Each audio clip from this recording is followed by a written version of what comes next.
सेठ का लालच। एक सेठ था, वह बर्तनों को किराए पर देता था और उनसे कमाई करता था।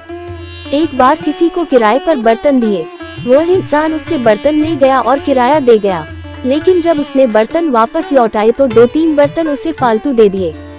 वह सेठ पूछने लगा कि क्या बात है, तुमने ज्यादा बर्तन क्यों दिए हैं?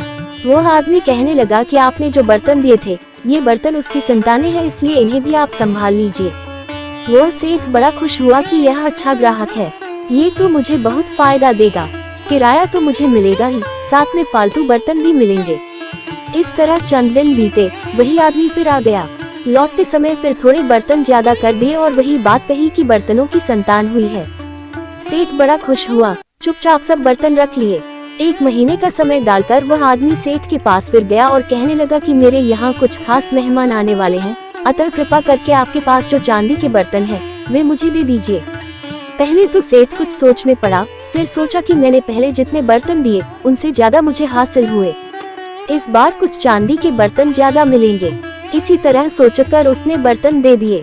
समय बीतता गया, पर वह आदमी बर्तन लौटाने नहीं आया। अब सेठ बड़ा परेशान हुआ। वह उसके घर जा पहुंचा और उससे पूछा कि भले मानस, तूने वे बर्तन वापस नहीं किए। वह आदमी बहुत ही मायूस सा होकर कहने लगा कि सेठ जी, क्या करें, आपने जो चांदी के बर्तन दिए थे उनकी तो मौत हो गई। सेठ बड़ा गुस्से में आया, कहने लगा कि क्या बात है, मैं तुझे अंदर करवा दूंगा, कभी बर्तनों की भी मौत होती है। वह आदमी कहने लगा, सेठ जी, जब मैंने कहा था कि बर्तनों की संतानें हो रही हैं, उस वक्त आप सब ठीक मान रहे थे। यदि बर्तनों की संतान हो सकती है तो वे मर क्यों नहीं सकते? इसी तरह संसार की हालत है। माया के पीछे इंसान इतना अंधा हो जाता है कि उसे कुछ समझ नहीं आता। भक्तजन हर कदम पर इंसान को चेतावनी देते हैं कि हे इंसान, तू जिन महात्माओं के, जिन संतजनों के वचनों को सुनता है, पढ़ता है, तू इनके ऊपर सत्य को जानकर दृढ़ भी हो जा। लालच में पड़कर सत्य का साथ न छोड़, नहीं तो बाद में पछताना पड़ेगा। सत्य सनातन धर्म चैनल को लाइक, शेयर, सब्सक्राइब करें और बेल आइकन को जरूर दबाएं, जिससे मेरी वीडियो आपको सबसे पहले मिले। नियम का महत्व। एक संत थे, वे एक दिन एक जाट के घर गए। जाट ने उनकी बड़ी सेवा की। संत ने उसे कहा कि रोजाना नाम जप करने का कुछ नियम ले लो। जाट ने कहा, बाबा, हमारे को वक्त नहीं मिलता। संत ने कहा कि अच्छा, रोजाना ठाकुर जी की मूर्ति के दर्शन कर आया करो। जाट ने कहा, मैं तो खेत में रहता हूँ और ठाकुर जी की मूर्ति गांव के मंदिर में है, कैसे करूँ? संत ने उसे, कई साधन बनेगा नहीं, मैं खेत में काम करूँ या माला लेकर जप करूँ? इतना समय मेरे पास कहाँ है? बाल बच्चों का पालन पोषण करना है, आपके जैसे बाबा जी थोड़े ही हूँ कि बैठकर भजन करूँ। संत ने कहा कि अच्छा, तू क्या कर सकता है? जाट बोला कि पड़ोस में एक कुम्हार रहता है, उसके साथ मेरी मित्रता है, उसके और मेरे खेत भी पास पास है और घर भी पास पास है, रोजाना एक बार उसको देख लिया करूँगा। संत ने कहा कि ठीक है, उसको देखे बिना भोजन मत करना। जाट ने स्वीकार कर लिया। जब उसकी पत्नी कहती कि भोजन कर लो तो वह चटबार पर चढ़कर कुम्हार को देख लेता और भोजन कर लेता। इस नियम में वह पक्का रहा। एक दिन जाट को खेत में जल्दी जाना था, इसलिए भोजन जल्दी तैयार कर लिया। उसने बाड़ पर चढ़कर देखा तो कुम्हार दिखा नहीं। पूछने पर पता लगा कि वह तो मिट्टी खोदने बाहर गया है। जाट बोला कि कहाँ मर गया, कम से कम देख तो लेता। अब जाट उसको देखने के लिए तेजी से भागा। उधर कुम्हार को मिट्टी खोदते खोदते एक हांडी मिल गई, जिसमें तरह तरह के रत्न, अशर्फियाँ भरी हुई थी। उसके मन में आया कि कोई देख लेगा तो मुश्किल हो जाएगी, अतः वह देखने के लिए ऊपर चढ़ा तो सामने वह जाट आ गया। कुम्हार को देखते ही जाट वापस भागा तो कुम्हार ने समझा कि उसने वह हांडी देख ली और अब वह आफत पैदा करेगा। कुम्हार ने उसे रोकने के लिए आवाज लगाई। जाट बोला कि बस देख लिया, देख लिया। कुम्हार बोला कि अच्छा, देख लिया तो आधा तेरा आधा मेरा, पर किसी से कहना मत। जाट वापस आया तो उसको धन मिल गया। उसके मन में विचार आया कि संत से अपना मनचाहा नियम लेने में इतनी बात है, अगर सदा उनकी आज्ञा का पालन करूं तो कितना लाभ है। ऐसा विचार करके वह जाट और उसका मित्र कुम्हार दोनों ही भगवान के भक्त बन गए। तात्पर्य यह है कि हम दृढ़ता से अपना एक उद्देश्य बना लें, नियम ले लें कि चाहे जो हो जाए, हमें तो भगवान की तरफ चलना है, भगवान का भजन करना है। नियम बनाने की अपेक्षा नियम को पहचाने। नियम क्यों लिया गया है? अगर हमें हमेशा ये स्मरण रहे कि हमने जो नियम लिया है वह क्यों लिया है, तो शायद नियम कभी न छूटे। सत्य सनातन धर्म चैनल को लाइक, शेयर, सब्सक्राइब करें और बेल आइकन को जरूर दबाएं, जिससे मेरी वीडियो आपको सबसे पहले मिले। कर्मों का लेखा जोखा। एक महिला बहुत ही धार्मिक थी और उसने नाम दान भी लिया हुआ था और बहुत ज्यादा भजन, सिमरन और सेवा भी करती थी। किसी को कभी गलत न बोलना, सबसे प्रेम से मिलकर रहना उसकी आदत बन चुकी थी। वो सिर्फ एक चीज से दुखी थी कि उसका आदमी उसको रोज किसी न किसी बात पर लड़ाई झगड़ा करता। उस आदमी ने उसे कई बार इतना मारा कि उसकी हड्डी भी टूट गई थी। लेकिन उस आदमी का रोज का काम था झगड़ा करना। उस महिला ने अपने गुरु महाराज जी से अर्ज की, हे सच्चे पातशाह, मेरे से कौन भूल हो गई है। मैं सत्संग भी जाती हूँ, सेवा भी करती हूँ, भजन सिमरन भी आपके हुक्म के अनुसार करती हूँ, लेकिन मेरा आदमी मुझे रोज मारता है। मैं क्या करूँ? गुरु महाराज जी ने कहा, क्या वो तुझे रोटी देता है?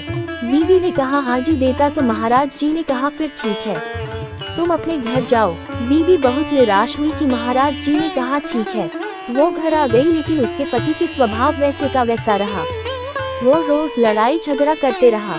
वो महिला बहुत तंग आ गई।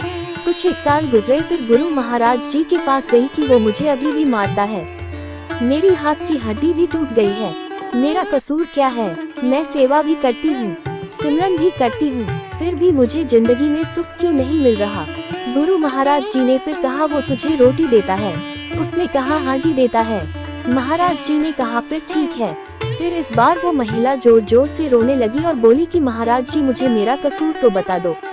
मैंने कभी किसी के साथ बुरा नहीं किया, फिर मेरे साथ ऐसा क्यों हो रहा है? महाराज कुछ देर शांत हुए और फिर बोले, बीवी, तेरा पति पिछले जन्म में तेरा बेटा था। तू उसकी सौतेली माँ थी।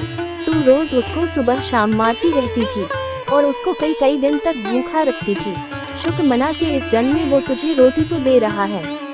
ये बात सुनकर बीवी एकदम चुप हो गई। गुरु महाराज जी ने कहा, बेटा, जो कर्म तुमने किए हैं उसका भुगतान तो तुम्हें अवश्य करना ही पड़ेगा। फिर उस महिला ने कभी महाराज से शिकायत नहीं की, क्योंकि वो सच को जान गई थी। शिक्षा, हमें भी कभी किसी का बुरा नहीं करना चाहिए, सबसे प्रेम प्यार के साथ रहना चाहिए। हमारी जिंदगी में जो कुछ भी हो रहा है सब हमारे कर्मों का लेखा जोखा है, जिसका हिसाब किताब तो हमें देना ही पड़ेगा। बहुत समय पहले की बात है, किसी नगर में एक बेहद प्रभावशाली महंत रहते थे। उनके पास शिक्षा लेने हेतु दूर दूर से शिष्य आते थे। एक दिन एक शिष्य ने महंत से सवाल किया, स्वामी जी, आपके गुरु कौन है? आपने किस गुरु से शिक्षा प्राप्त की है? महंत शिष्य का सवाल सुन मुस्कुराए और बोले, मेरे हजारों गुरु हैं। यदि मैं उनके नाम गिनाने बैठ जाऊं तो शायद महीनों लग जाए, लेकिन फिर भी मैं अपने 3 गुरुओं के बारे में तुम्हें जरूर बताऊंगा। मेरा पहला गुरु था एक चोर। एक बार मैं रास्ता भटक गया था और जब दूर किसी गांव में पहुंचा तो बहुत देर हो गई थी। सब दुकानें और घर बंद हो चुके थे, लेकिन आखिरकार मुझे एक आदमी मिला जो एक दीवार में सेंध लगाने की कोशिश कर रहा था। मैंने उससे पूछा कि मैं कहाँ ठहर सकता हूँ, तो वह बोला कि आधी रात गए, इस समय आपको कहीं कोई भी आसरा मिलना बहुत मुश्किल होगा, लेकिन आप चाहे तो मेरे साथ आज की रात ठहर सकते हो। मैं एक चोर हूँ और अगर एक चोर के साथ रहने में आपको कोई परेशानी नहीं है तो आप मेरे साथ रह सकते हैं। मैं उसके साथ एक रात की जगह कुछ दिनों तक रह गया। वो हर रात मुझे कहता कि मैं अपने काम पर जाता हूँ, आप आराम करो, प्रार्थना करो कि मुझे चोरी में आज अच्छा धन मिले। जब वह काम से आता तो मैं उससे पूछता कि कुछ मिला तुम्हें? तो वह कहता कि आज तो कुछ नहीं मिला, पर अगर भगवान ने चाहा तो जल्द ही जरूर कुछ मिलेगा। वो कभी निराश और उदास नहीं होता था और हमेशा मस्त रहता था। कुछ दिन बाद मैं उसको धन्यवाद करके वापस अपने घर आ गया। मुझे ध्यान करते हुए सालों साल बीत गए, तो कई बार ऐसे क्षण आते थे कि मैं बिल्कुल हताश और निराश होकर साधना छोड़ लेने की ठान लेता था। और तब अचानक मुझे उस चोर की याद आती जो रोज कहता था कि भगवान ने चाहा तो जल्द ही कुछ जरूर मिलेगा, और इस तरह मैं हमेशा अपना ध्यान में लगता और साधना में लीन रहता। और मेरा दूसरा गुरु एक कुत्ता था। बहुत गर्मी वाले दिन मैं कहीं जा रहा था और मैं बहुत प्यासा था और पानी की तलाश में घूम रहा था कि सामने से एक कुत्ता दौड़ता हुआ आया। वह भी बहुत प्यासा था। पास ही एक नदी थी।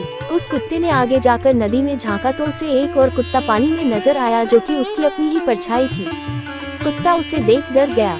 वह परछाई को देखकर भौंकता और पीछे हट जाता, लेकिन बहुत प्यास लगने के कारण वह वापस पानी के पास लौट आता। अंततः अपने डर के बावजूद वह नदी में कूद पड़ा और उसके कूदते ही वह परछाई भी गायब हो गई। उस कुत्ते के इस साहस को देख मुझे एक बहुत बड़ी सीख मिल गई।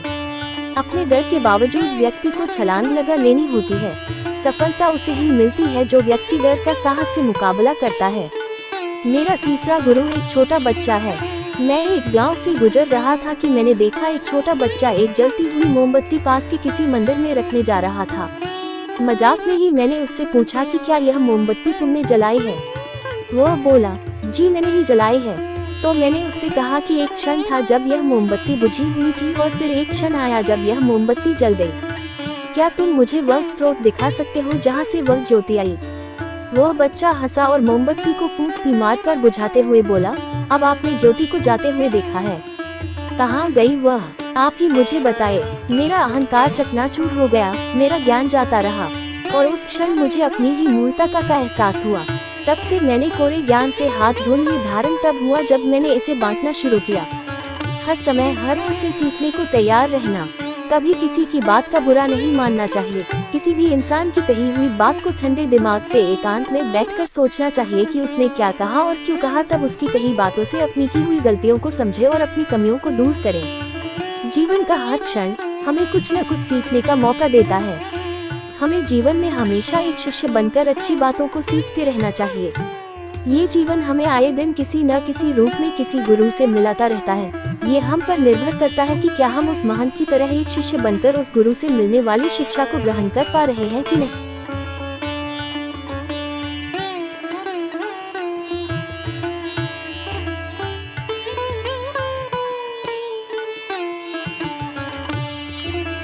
सत्य सनातन धर्म चैनल को लाइक, शेयर करें और सब्सक्राइब करके बेल आइकन को जरूर दबाएं, जिससे हमारी वीडियो आपके पास सबसे पहले पहुंचे। धन्यवाद।